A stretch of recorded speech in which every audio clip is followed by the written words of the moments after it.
গণতান্ত্রিক রাষ্ট্র ব্যবস্থা শক্তিশালী করতে সব পক্ষকে সঙ্গে নিয়ে সংস্কার কার্যক্রম পরিচালনা করা হবে বলে জানিয়েছেন তথ্য ও সম্প্রচার মন্ত্রী জহির আহমেদ স্বপন।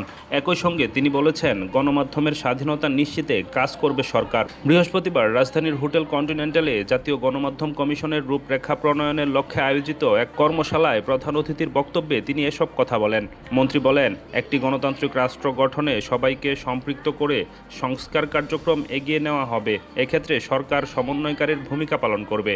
জনগণের কাছে প্রতিশ্রুতি দিয়েছি যে আমরা এই রাষ্ট্রকে একটা গণতান্ত্রিক রাষ্ট্রে পরিণত করার জন্য, একটা কল্যাণমূলক রাষ্ট্রে পরিণত করার জন্য যে সমস্ত জায়গাতে মেরামত করা দরকার সকলকে সাথে নিয়ে সেই সব জায়গাতে আমরা মেরামত করব।